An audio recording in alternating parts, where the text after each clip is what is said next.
এই যে দেখতে পাচ্ছ আমাদের পুকুরটা দেখো কত সুন্দর চারিপাশটা। আর এই পুকুর থেকে আমরা এই কই মাছগুলো ধরেছি। কই মাছের সাইজগুলো কিন্তু বড় বড়, দূর থেকে দেখছেন বলে মনে হচ্ছে ছোট ছোট, কিন্তু আগে থেকে কই মাছগুলো কেটে ভেজে নিয়েছি। নুন হলুদ মিশিয়ে ভালো করে এই কই মাছগুলোকে ভেজে নিয়েছি। এই দেখতে পাচ্ছ কই মাছগুলোকে আমি ভেজে নিয়েছি। এখানে পেঁয়াজ কুচিয়ে নিয়েছি, এখানে অল্প একটু আদা, 6 থেকে 8 কোয়া রসুন, সর্ষে আর জিরে মরিচ। চলো এগুলো সব বেটে নিই, পেস্ট করে নিই। রসুনগুলোকে বেটে নেব। রসুন বাটা হয়ে গেছে, এবার তুলে নেব একটি পাত্রে। আদা বাটা হয়ে গেছে, তুলে নেব একটি পাত্রে। এখানে পেঁয়াজটাকে বেটে নেব। এখানে আমি সর্ষেটাকে বেটে নেব। সর্ষে বাটা হয়ে গেছে, তুলে নেব একটি পাত্রে। এখানে আমি এবার জিরে মরিচটাকে বেটে নেব। জিরে আর মরিচ বাটা হয়ে গেছে, তুলে নেব একটি পাত্রে। মশলা ধোয়া জলটাকে একটি পাত্রে তুলে নেব। এখানে আমি সমস্ত মশলা করে নিয়েছি। এখানে জিরে মরিচ বেটে নিয়েছি, পেঁয়াজ বেটে নিয়েছি, এখানে আদা বেটে নিয়েছি, রসুন বেটে নিয়েছি আর সর্ষে বেটে নিয়েছি। কড়ার মধ্যে দিয়ে দিলাম তেল। এখানে সাদা তেল আর সর্ষের তেল, দুটো তেল মিক্সড করে দিচ্ছি।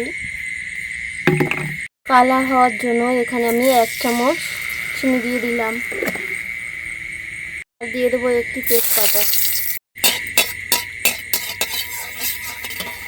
চিনিটা ভেসে উঠলে চিনির মধ্যে দিয়ে দেবো পেঁয়াজ বাটা।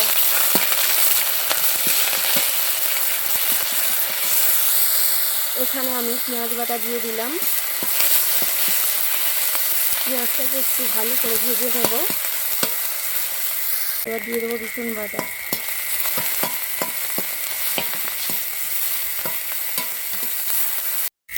হাফ চামচ পরিমাণ লবণ দিয়ে দিলাম।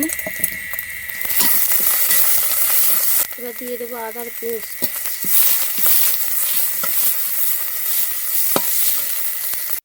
দিয়ে দেবো হাফ চামচ হলুদ গুঁড়ো,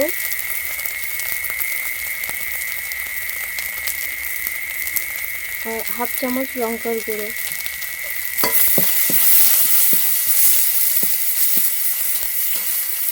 এবার দিয়ে দেবো জিরে মরিচ আর সর্ষের পেস্টটাকে।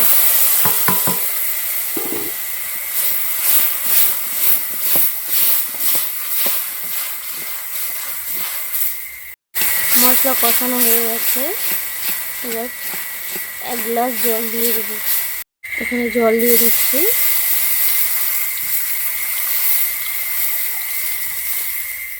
ব্যাস,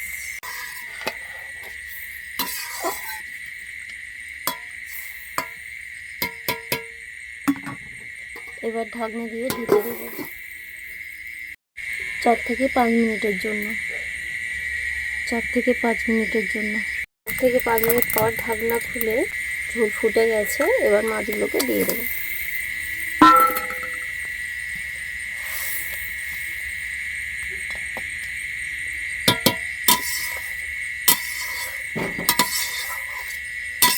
আবারও ঢাকনা দিয়ে ঢেকে দেবো।